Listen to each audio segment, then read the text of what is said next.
أعوذ بالله من الشيطان الرجيم بسم الله الرحمن الرحيم اللهم صل على سيدنا محمد وعلى آله وصحبه أجمعين.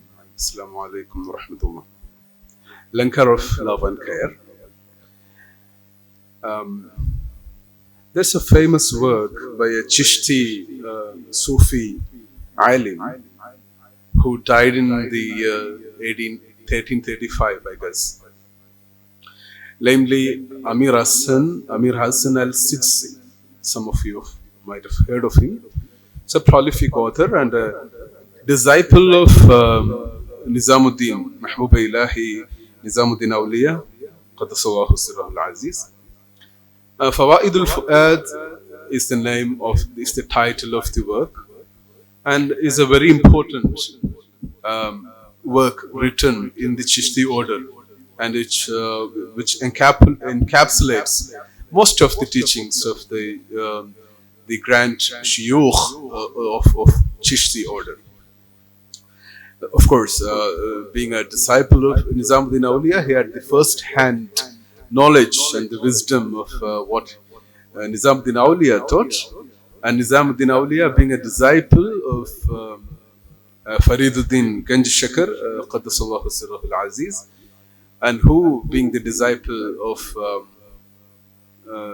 Ajmer, Khwaja Mu'inuddin Gharib Nawaz, Qaddasallahu Sirrahul Aziz. So this is Fawaid al-Fawaz is an important work in that regard.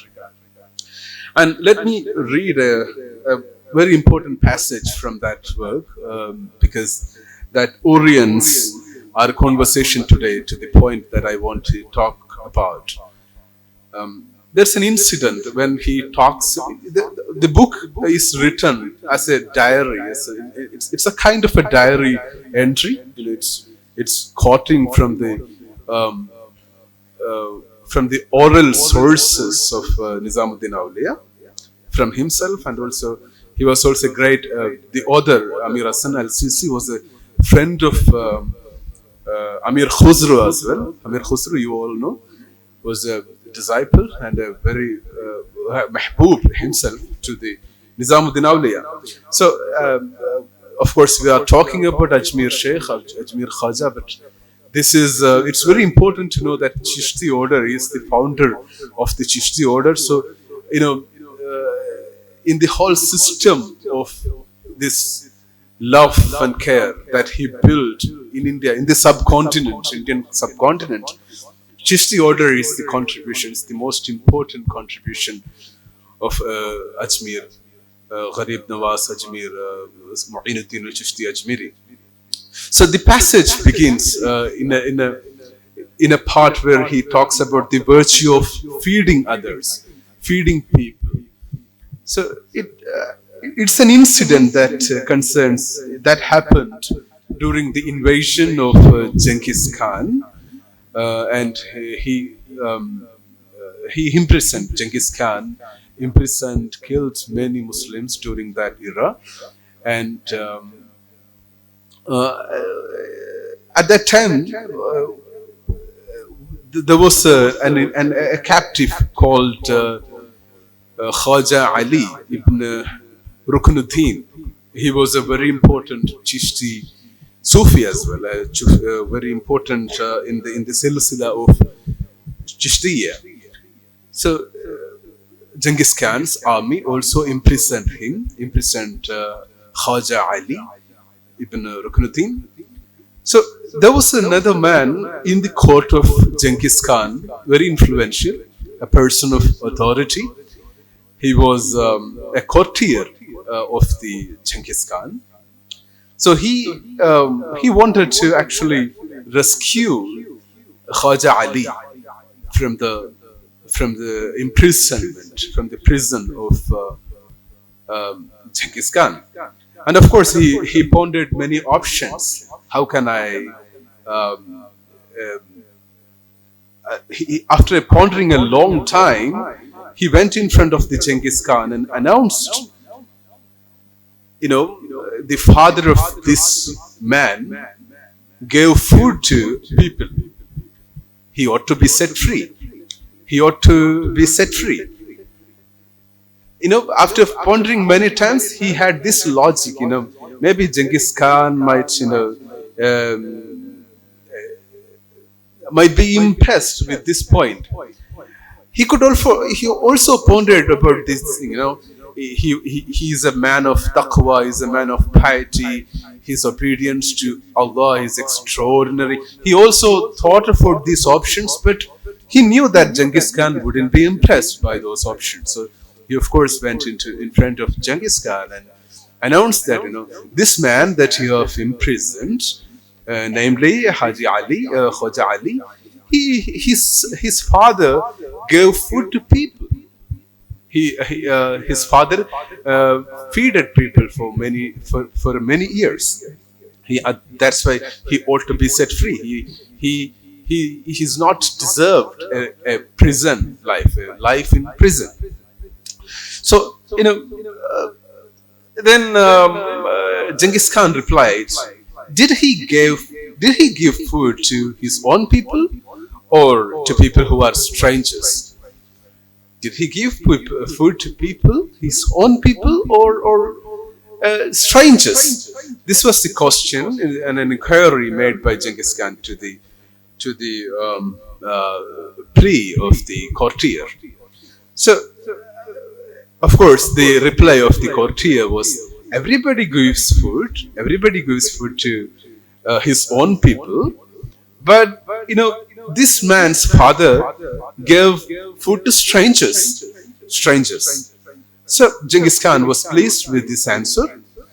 A true saint gives food to strangers, not just to his own people.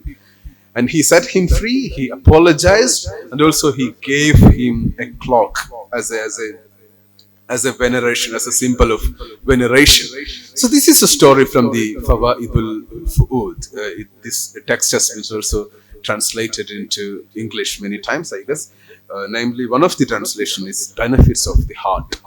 You might have been able to read it. You could read it in the archive.org. So this story is an exemplary one in terms of how feeding people, one of the most exemplary acts of the Chishti order, and also Ajmer Khwaja, who himself began this act, it's a change-making habit. It's a change-making act all across the subcontinent. The previous speaker, Dr. Nuayman, when he was speaking about the particular kind of politics, politics of care, politics of giving that was initiated during the times of Khwaja. This is what he meant. The Chishti order, they thrived on this ethics. Nirat C. Chowdhury, he was the author of many important, he's a Bengali intellectual, taught in Cambridge or I guess Oxford, and was a very important thinker of the empire. But he is notorious sometimes because of his pro-empire stances, but he was also very anti-Hindu, and he lauded always the monotheistic ethics of Islam. And one of the important things that he always suggested that Islam taught the civilizational ethos to the subcontinent. Hinduism had no civilizational ethos. Islam had this virtue. The triumph of Islam meant that the triumph of triumph of courage over cowardice, triumph of virility over the effeminacy of Hinduistic traditions. Hinduism had no civilizational ethos in that sense, according to Nirat C. Chowdhury. He was a thinker of empire, and he wanted to recluse himself from Hinduism always. But this point is to be taken very well, because that is where Islam's and also the kind of influences made by the Khwaja Ajmer and also the Chishti order stands apart. That kind of influence where Islam had always taught the subcontinent the value of giving, value of care, and the value involved in loving each other, and not just your own people, not feeding your own people, feeding others, feeding strangers. Muhibbul fuqara wal ghuraba, the strangers. That is a tradition of the Prophet, the final messenger, chosen one, sallallahu alaihi wasallam. So that point was always at the root of the Chishti order and the teaching of the Khwaja Gharib Nawaz. So let me shift to Malayalam. So ഈ ഒരു നാഗരികമായിട്ടുള്ള മൂല്യങ്ങളെ, ഈ നാഗരികമായിട്ടുള്ള ദർശനങ്ങളെ സത്യത്തിൽ ഇസ്ലാം ഈ ഉപഭൂഖണ്ഡത്തിന് നൽകുന്നത് ചിശ്തിയ ത്വരീഖത്തിന് പോലെയുള്ള ഇസ്ലാമിന്റെ വളരെ തനതായിട്ടുള്ള ഒരു പാരമ്പര്യമാണ്. ഈ പാരമ്പര്യത്തിന്റെ അടിവേരുകളിൽ എന്നും ആഴത്തിൽ ഊന്നി നിൽക്കുന്നത് ഖ്വാജ ഗരീബ് നവാസിന്റെ പാഠങ്ങളാണ്. സത്യത്തിൽ ഗരീബ് നവാസ് നമ്മുടെ ഈ ഒരു ഇന്ത്യൻ രാഷ്ട്രീയത്തിന് ഒരു ബദൽ നൽകുന്നത്, നേരത്തെ പറഞ്ഞ പോലെ ഈ ഒരു സേവനത്തിന്റെയും സ്നേഹത്തിൻ്റെതുമായിട്ടുള്ള ഒരു മാതൃക സൃഷ്ടിച്ചുകൊണ്ടാണ്. നേരത്തെ പറഞ്ഞ പോലെ ഇന്ത്യയിൽ ഹിന്ദുയിസം, ഈ ജാതീയതയിൽ അധിഷ്ഠിതമായിട്ടുള്ള ഹിന്ദു നാഗരികത, ഹിന്ദു സംസ്കാരത്തിന് ഒരിക്കലും ഇത്തരം നാഗരിക മൂല്യങ്ങൾ പരിചയം ഉണ്ടായിരുന്നില്ല. അതുകൊണ്ട് തന്നെയാണ് നമ്മുടെ ഈ ഉപഭൂഖണ്ഡത്തിനകത്ത് ചിശ്തി ഓർഡർ, ചിശ്തി തരീഖത്ത് കൊണ്ടുവന്നിട്ടുള്ള ഈ ഒരു മൂല്യങ്ങൾ, ഈ ഒരു നൈതിക മൂല്യങ്ങൾ, നാഗരിക മൂല്യങ്ങൾ വളരെ ആഴത്തിൽ വേരൂന്നുന്നത്, ഇതിന് ഇത്രയും സ്വീകാര്യത കിട്ടുന്നത്. ഇത് നിരാജ് സി ചൗധരിയുടെ ഒരു അഭിപ്രായമാണ്. അദ്ദേഹം വളരെ പ്രമുഖനായിട്ടുള്ള ഒരു ചിന്തകനായിരുന്നു. ബ്രിട്ടീഷ് ഭരണകൂടത്തോട് യോജിച്ചു നിന്നുവെങ്കിലും അദ്ദേഹത്തിന്റെ ചില ചിന്തകൾ വളരെ ഒറിജിനൽ ആയിട്ടുള്ള, മൗലികമായിട്ടുള്ള ചിന്തകളാണ്. അദ്ദേഹം ഹൈന്ദവതയുടെ ഇത്തരം ജാതീയതക്കെതിരെ വളരെ ശക്തമായ ഒരു പടയൊരുക്കം നടത്തിയ ചിന്തകനാണ്. അദ്ദേഹം പറയുന്നുണ്ട്, ഇസ്ലാമാണ് ഇത്തരത്തിലുള്ള നാഗരിക മൂല്യങ്ങളെ ഇന്ത്യയിലേക്ക് പരിചയപ്പെടുത്തുന്നത്. അതിന്റെ ഏറ്റവും മുൻപന്തിയിൽ ഖാലിദ് നിസാമി, ചിശ്തിയ ഓർഡറിനെ കുറിച്ച് ഒരുപാട് ഗ്രന്ഥങ്ങൾ എഴുതിയിട്ടുള്ള ആളാണ് ഖാലിദ് നിസാമി. ഖാലിദ് നിസാമി, ബാബ ഫരീദുദ്ദീൻ ഗഞ്ച് ഷക്കർ ഖദ്ദസുല്ലാഹു അസീസ്, അതുപോലെ മെഹബൂബ ഇലാഹി, നിസാമുദ്ദീൻ ഔലിയ എന്നിവരെ കുറിച്ചെല്ലാം വളരെ ഗഹനമായിട്ടുള്ള ഗ്രന്ഥങ്ങൾ എഴുതിയിട്ടുണ്ട്. അവർ പറയുന്ന ഒരു കാര്യം, ഈ ഹൈന്ദവർ അല്ലെങ്കിൽ ഇതര മതസ്ഥർ, അന്യമതസ്ഥർ, അപരിചിതർ, ഇവരെയൊക്കെ സ്വീകരിക്കുകയും ഇവർക്ക് ഭക്ഷണം നൽകുകയും. ഇപ്പോ ഈ അജ്മീറിലെ ലങ്കർ എന്നുള്ളത് വളരെ പ്രധാനപ്പെട്ട ഒരു പ്രതിനിധാനമാണ് ഇതിന്റെ. എല്ലാവരും വന്ന് ഭക്ഷണം കഴിക്കുന്നു. അത് ഖാജയുടെ ഒരു ക്ഷണമാണ്, ഒരു ദഅവത്താണ്, ഒരു ഇൻവൈറ്റേഷൻ ആണ്. ഈ ക്ഷണം സത്യത്തിൽ ഇത് ഭക്ഷണത്തിലൂടെ ആളുകളുടെ ഹൃദയങ്ങളിലേക്ക് ഇറങ്ങിച്ചെല്ലുന്ന ഒരു ഇസ്ലാമാണ് സത്യത്തിൽ നമ്മുടെ ഈ ചിശ്തി ഓർഡർ, ചിശ്തി ത്വരീഖത്ത് ഇന്ത്യക്കകത്ത്, ഇന്ത്യൻ ഉപഭൂഖണ്ഡത്തിനകത്ത് സൃഷ്ടിച്ചത്. അധികം ദീർഘിക്കുന്നില്ല. എന്തായാലും ഈ ഒരു പാരമ്പര്യം നമ്മുടെ ത്വരീഖത്തുകൾക്കകത്ത് മഹബത്തുൽ ഖൽഖ് എന്ന നിലയിൽ വേരുറച്ചു നിൽക്കുന്ന ഒരു പ്രിൻസിപ്പിളാണ് മഹബത്തുൽ ഖൽഖ്.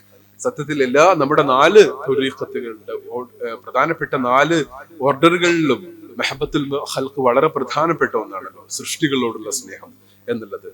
അതിൽ തന്നെ ഇപ്പൊ നേരത്തെ ഒരു ഇന്റലക്ച്വൽ സൂഫിസം എന്ന് പറയുന്ന, തസവുഫുൽ അഖ്ലി എന്ന് പറയുന്ന ഇബ്നു അറബിയൊക്കെ ഏറ്റവും ഭംഗിയായി റെപ്രസെന്റ് ചെയ്യുന്ന ഒരു ഇസ്ലാമുണ്ട്, നമ്മളുടെ ഒരു തസവുഫ് ഉണ്ട്. അതിൽ വളരെയധികം അഖ്ലിയായിട്ടുള്ള, ഫിലോസോഫിക്കൽ ആയിട്ടുള്ള, ദാർശനികമായിട്ടുള്ള, വളരെ സോളിഡ് ആയിട്ടുള്ള ആർഗ്യുമെന്റ്സും സോളിഡ് ആയിട്ടുള്ള ദർശനങ്ങളുള്ള ഒരു സൂഫിസം നമുക്കുണ്ട്, ഒരു ധാര ഇസ്ലാമിനുണ്ട്.